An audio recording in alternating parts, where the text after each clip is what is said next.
Well, England have already won the series 2-0, but Pakistan are now staring at a whitewash tomorrow for the first time ever in the history of Pakistan cricket. A dream debut for Rehan Ahmed.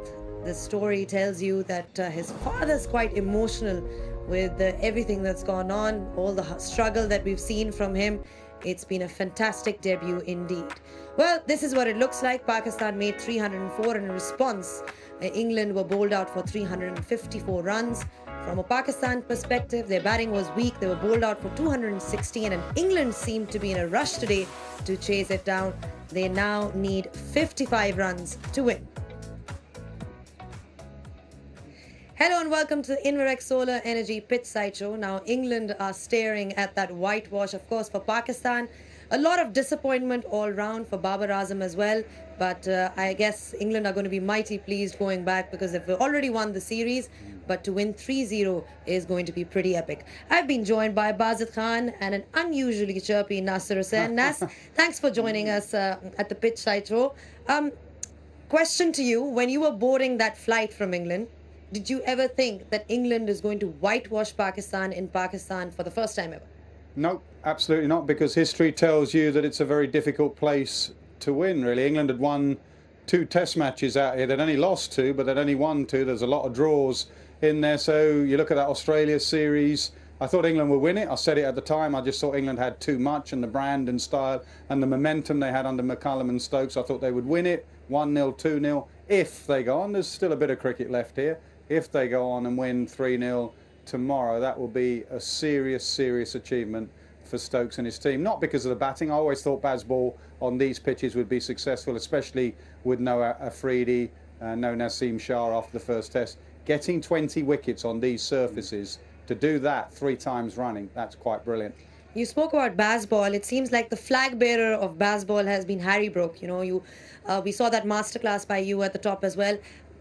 What do you think makes him so special that he's able to adapt in different formats? You know, we've seen him in white ball, but he's almost striking at the same rate as we've seen him in white ball in the red ball format. Yeah, because he's grown up with the fundamentals of batting for a long time. He's a Yorkshireman. He loves batting long. He likes being in the middle. He's hungry for runs. He doesn't change his tempo or his style. I thought this was probably his best 100 because it was a slightly trickier pitch with the spinner. And he was also in a slightly trickier situation. In Pindi, you know, there were 400s in that first innings, so he was coming in with momentum. It was a second innings 100, trying to set up a declaration in the last game. This was his best 100. He's a fabulous player. He's undroppable now, and he will play all formats. That was the shot of the series for me. He's an outstanding talent. I quite like how he just keeps it simple. I like to bat. I enjoy batting. I think we'll see him batting for a long time for England.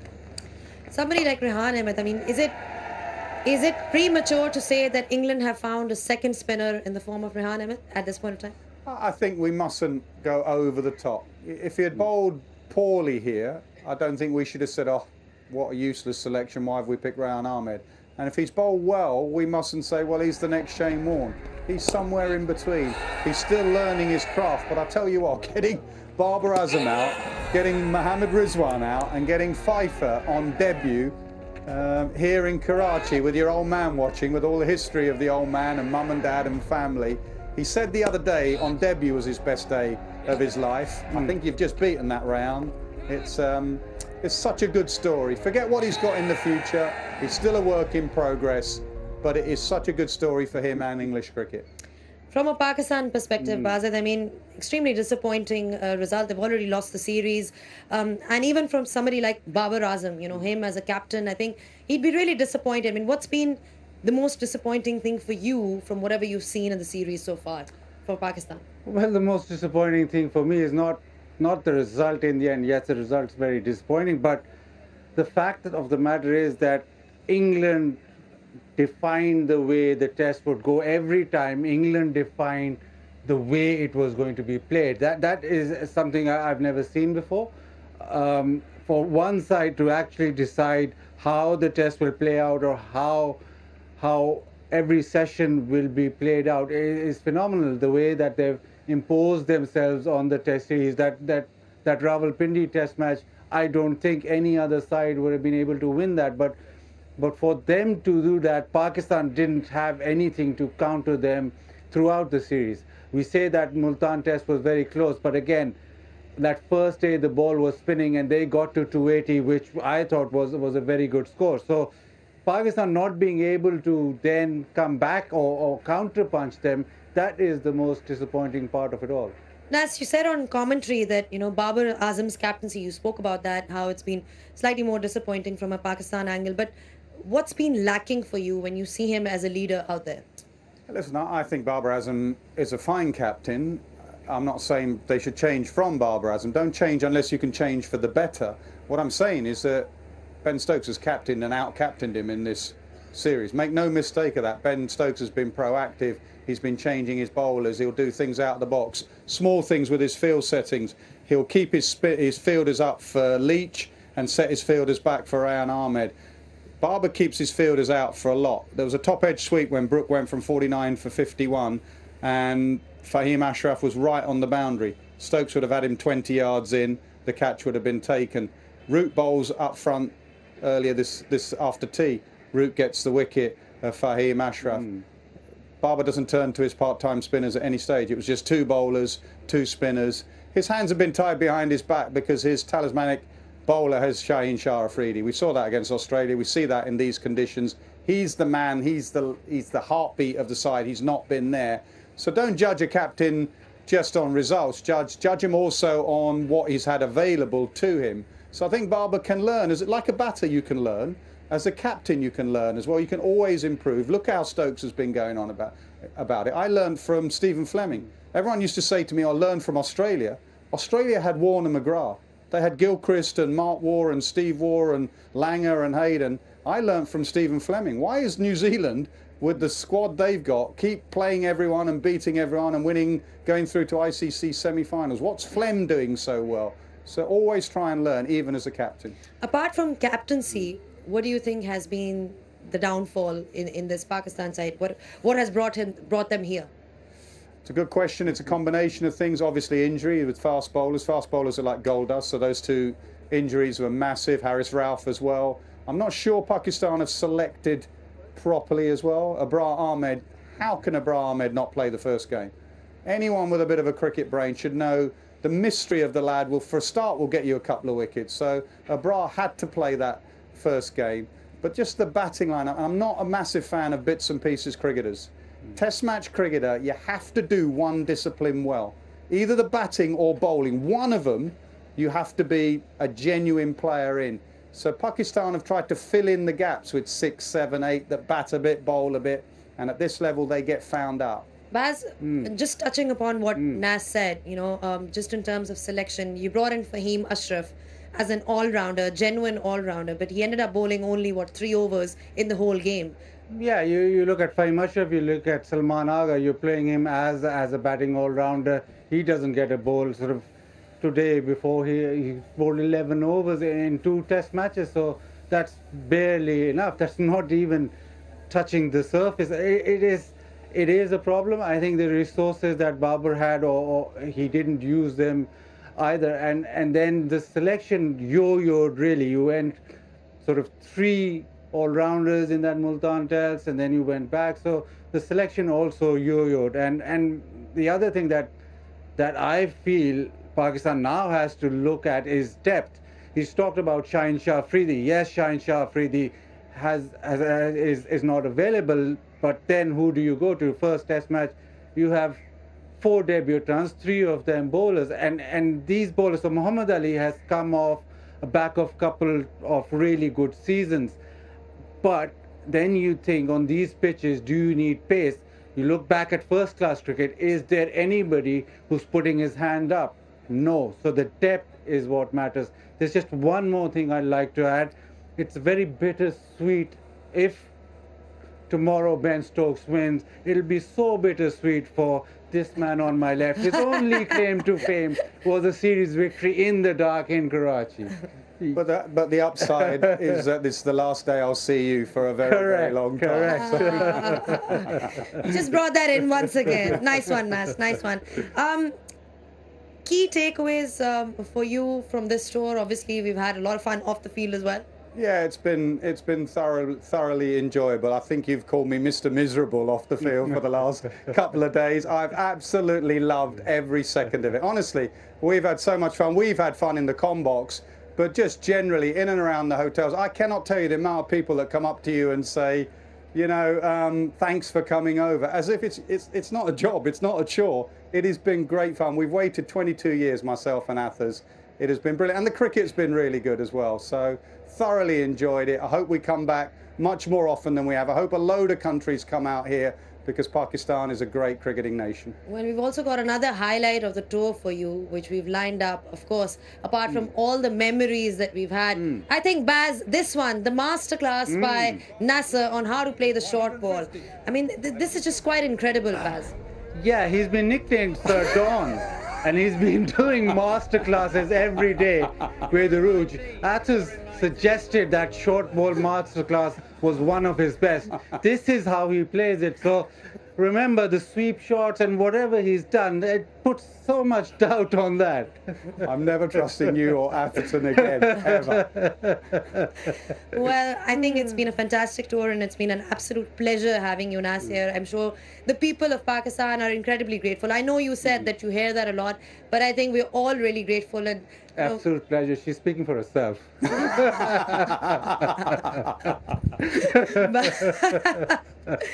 All right, I'll keep the pleasantries out of the way for now, because that's not how we roll in here. But yeah, once again, thank you so much for being here in Pakistan. And yeah, I hope that you enjoyed your trip. Thanks for having us. It's been an absolute pleasure. All right, you heard it from Nas himself. He's had a great tour here, and England has had a great tour here as well. They're looking to be sealing the series completely 3-0. I'm sure Pakistan will be looking back and reflecting on a lot of things, but for now, we'll take a short breather, and we'll be back just in a bit.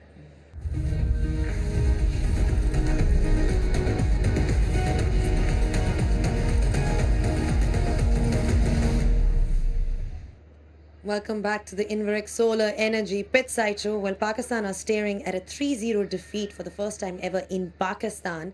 England, of course, will be going back extremely happy, a happy bunch indeed, and very well led by Ben Stokes. I've been joined by David Cower as well. Now, David, you know, disappointing for Pakistan, but from an England point of view, I asked this to Nas as well.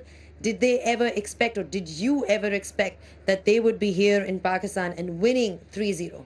No, because if you look at Australia's visit here at the start of the year, that was a much hard-fought series, 1-0, and sort of right at the end of it all as well. I thought that there would be greater strength in depth in Pakistan. I would accept, unhappily on their behalf, that missing out on the services of someone like Shaheen Shah Afridi, one or two other pace bowlers, the pitch has not been great in terms of facilitating anything but spin. I mean, there are these sort of other factors that come into play, but I had no idea that England's tactics would be quite so successful. I knew they would try. I absolutely knew they would try, because Ben Stokes made it very clear last summer back in the UK that there is a way he likes to play and he isn't going to change it. So he was always going to come here and be positive. But for instance, if you go back to that first morning in Rawalpindi and a run rate of 7, 8 and over, I mean, that was just destructive, and set a tone that, okay, it has come down slightly since then, but it set a tone which meant that England were always going to be on the front foot and Pakistan likely to be on the back foot. Well, Pakistan at the start of the day were looking for some kind of a lead at the top, but that wasn't the case, because there were a flurry of wickets that we saw today. Let's revisit the wickets that fell from a Pakistan point of view. Fall of wickets, brought to you by Inverex Solar Energy.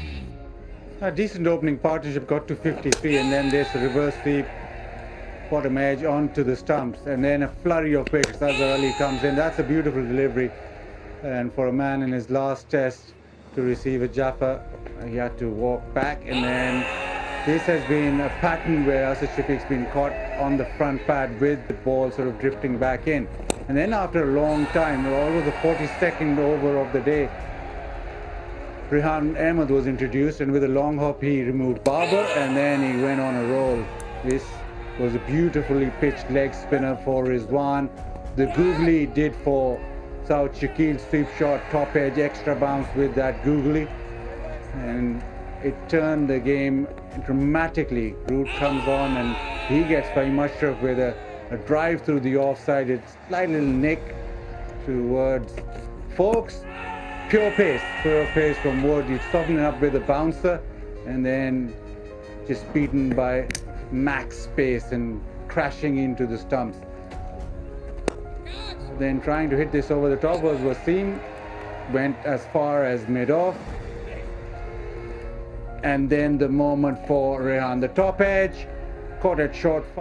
Your strategy was such that in the end, in this test match, even you're just playing with 3 bowlers because of the fact that Fahim Ashraf and Salman Agha are not getting a bowl. So you'll have to think long and hard, clearly, on what you're going to do in that test series, and also you're going to look at it, and if the pitches are the same, then you'll have to look at playing specialist bowlers and specialist batsmen, because the all-rounder theory hasn't worked. All-rounder theory hasn't worked. Babar Azam, of course, would be very disappointed with this result. I mean, where do you think he went wrong in terms of his captaincy, David? Well, sorry, excuse me. He played against England. I had the same problem against the West Indies. It doesn't work sometimes. England have made the running. Now, under those circumstances, you do find yourself as a defending captain, which is what he then becomes, Babar Azam, or a defensive captain. You're always chasing your tail. You're never really setting the pace. Now, in order to do that, and if you look at it this way, this game was their best chance because they won the toss, batted first. And although the pitch hasn't changed an awful lot, what they needed was big runs in this first innings to set up a game. They didn't get enough runs. I mean, Babar's batted well throughout the series, but the one thing he's missed is a big 100. A couple of times he's looked set, a couple of times he's got out well short of it. He's had good support from Saud Shakil, who I think is a very good player. But the likes of Mohammad Rizwan, again, equally a very good player, as you saw against Australia, hasn't made the runs that he might have done. So there are various people. You look at Abdullah Shafiq, who has made some runs. You look at Imam ul Haq, who made some good runs, who certainly contributed to the cause. But then when you're up against a side like England, you need greater strength in depth. And the bowling has been disappointing, but you have missed people like Shaheen Sharafridi. So if you can get to full strength and make the right decisions, equally, and I know everyone said it, if you leave out someone like Abrar in that first test match, it is the biggest capital letters, 3-letter word you will see. Why? Why would you do that? Azad, why? Why is the question of the day. That Abrar Ahmed was also left out, but I think, like we've all discussed, that there's a lot to ponder on for the management and everybody else in terms of where they went wrong. And you heard it from the experts as well. You heard it from Baz that the all-rounder theory has clearly not worked. Pakistan needs to be looking for specialists. That was Have Your Say for you. Have Your Say, brought to you by Inverix Solar Energy. Well, thank you so much, gentlemen, for your thoughts. It seems like this might be the second last show that we're doing here, but we've still got one more day to go. So we'll be seeing you once again tomorrow on Pitside, and that will be at 9:30 a.m. live from National Bank Cricket Arena. Well, it's been a great day for the English fans because they are in a position to win this series 3-0. Pakistan fans will be disappointed, but of course they've got a chance to reflect and look back. The New Zealand series is ahead as well. But that's pretty much all that we have for you from here. Until next time, it's goodbye. Another bright sunny day in Karachi. It's day 3 of the 3rd test match.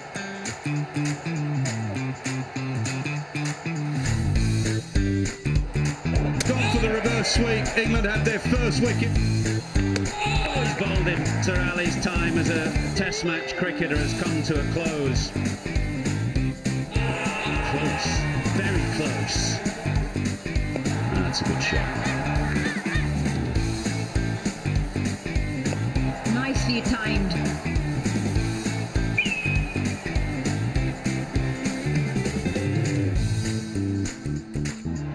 That's a drive on the up. As Khan says, he's looking for a boundary, and it's going to take Babar Azam to yet another half-century. Oh, gone! He's in it straight to Pope at mid-wicket. This This could be 50 for South Shakil. It is. Yeah, it's going. The finger has gone up. And another one goes to Rayan Ahmed. Gone. It's another wicket. Rayan Ahmed becomes the youngest ever debutant in Test history to take a 5 That is a very confident strike. Well, that's a great shot.